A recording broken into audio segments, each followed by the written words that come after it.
And there it is, the sticky toffee pudding like you can find at the Jolly Holiday Bakery and Cafe in Disneyland during the 2025 holiday season.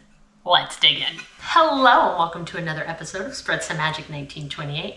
Today we have one of my all-time favorite recipes for you, and it is sticky toffee pudding.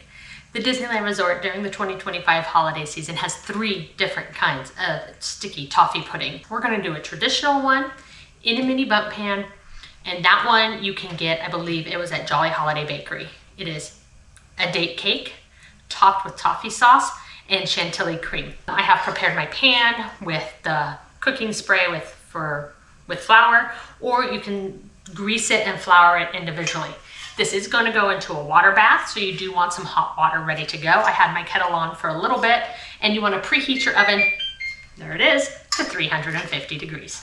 I was surprised to learn that sticky toffee pudding is a date cake, and it is. This time I've got these ones from Trader Joe's. The grocery store has, I don't even know how to say it, medjool dates. You're going to take these pitted dates, and you're going to cut them into 1/4 inch crosswise, and you need 1 1/4 cups. In another cup or bowl, have 3/4 cup warm water, and to that we're going to add 1/2 teaspoon of baking soda, and then we're going to add 1/2 of our chopped dates, making sure they're all submerged, and then we're going to soak those for 5 minutes. The rest I'm going to put in the food processor. After the 5 minutes is up, we are going to strain this and save the liquid, but for now I'm going to set it aside and let's measure our dry good. To a medium bowl, you want 1 1/4 cup all-purpose flour. To the flour, we're going to add 1/2 teaspoon baking powder and 1/2 teaspoon kosher salt.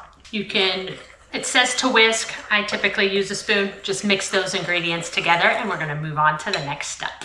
To the dates in our food processor, we're going to add 3/4 cups of brown sugar. It can be light or dark. Make sure it's packed.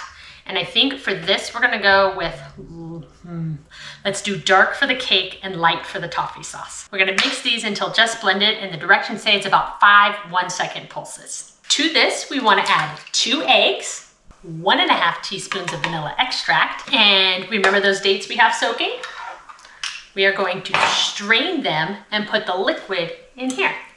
And then you want to add these to another medium-sized bowl. It says process until smooth, and it says it should only take 5 seconds. With your food processor running, you want to put your melted butter into the mixture. When this is all combined, you want to add it to your reserved dates that had soaked. Next, you want to gently stir this dry mixture into the wet mixture, making sure the dates are evenly distributed, and only just until the flour's combined.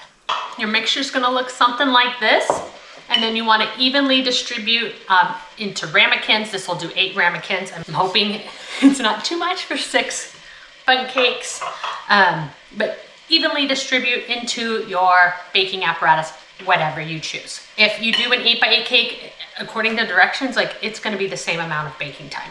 So we'll be back. My cake pan is ready. I'm going to add some water to this. I have to be careful because I don't want it to come up over the side because then I'll burn myself. You want enough water in your pan that it comes about halfway up your baking dish. Put those in there, and then you want to cover the whole thing in foil. I'm going to use nonstick foil in case these rise a lot. Like I said, I've never done them individual.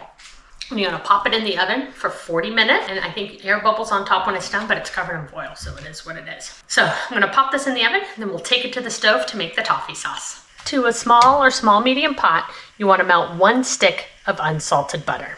Once your butter is about melted, we want to add 1 cup packed brown sugar. Whoopsie, careful, because it'll splatter. Light or dark, and then we're going to whisk to combine.